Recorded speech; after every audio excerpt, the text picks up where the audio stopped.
I am the Rant and Raving reviewer, and I'm back. Today I'm going to be looking at an odd one. The overgrown Cavalier, the Aussie Wonder, the Pontiac GTO. Poor sales led to the demise of the F-Body in 2002, and it didn't take GM long to realize that they needed a sports car to go along with the Corvette. The problem here is they really didn't want to build a whole new platform. Enter the GTO. They got the Aussie-built Holden Monaro and brought it to the US market. Now, since us Americans don't know what the fuck a Holden Monaro is, they went to the archives and dusted off the old GTO name, hoping to get some brand recognition. It didn't work. The very first thing you're going to notice is the looks. They're just weird looking. The quarter panel is way too big and the tire is way too small and everything is way too rounded. 05 and 06 tried to muscle it up a bit with dual exhaust and some hood scoops, but it still didn't help. It seriously looks like a Cavalier got picked on in high school for being scrawny, then took steroids and started hitting the gym. Engine choices are going to be the 5.7-liter LS1 rated at 350 horsepower in 04 and the 400 horsepower 6.0-liter LS2 in 05 and 06. On any motor, check the main fuel line. Some fucking genius ran the line too close to the beauty cover and it can rub a hole in the line. Either remove the cover or put a shield over the line. As good as the LS1 is, it's just not enough motor to move 3,800 pounds of ass. The LS2, on the other hand, is more like it. It's capable of 12s at 108 range, if you can launch it, which you can't. Remember what I said about the tire being too small?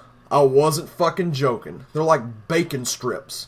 A 245 4017 is ridiculously narrow for a 400 horsepower car. And thanks to the wheel well size, the best you're going to do is a 275 4017, unless you go to mini tubs. Transmissions are either going to be the 4L60 E-Auto, the 4L65 E-Auto, or the T56 6-speed. All are staples of GM and are very good. Something that needs to be addressed on the T56 is the factory shifter. It's hit or miss and huge. Best way I can describe it, go to the store, grab a stalk of corn, and you've replicated the stock handle. The suspension is an area of concern. While decent in stock form, they suffer from bad bushings and wheel hop. Before buying, make sure to check all the bushings for cracks. When you move on to the interior, you find one of the best sports car interiors of all time. Words can't describe how good the seats and material quality are. Even the back seat is nice once you make it back there. The ride quality is excellent, nowhere near as stiff as the F-Body was. The only real problem is that the seat stitching comes apart. Looking at the exterior, you would think that the trunk is huge, but you couldn't be more wrong. Thanks to US safety standards, they had to move the gas tank into the trunk, cutting the size in half. I shit you not, 3 bowling ball bags is all that will fit. Something that has to be talked about is the lack of rear visibility. Simply put, you can't see diddly fucking shit out the back. You have to use your mirrors or get an aftermarket backup camera. So how many cuss words did I say there?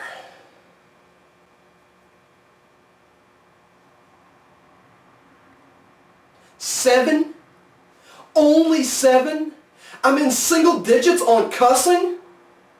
That should tell you how much I really do like these cars. From the power to the ride and interior quality, it was just an impressive car and a fantastic daily.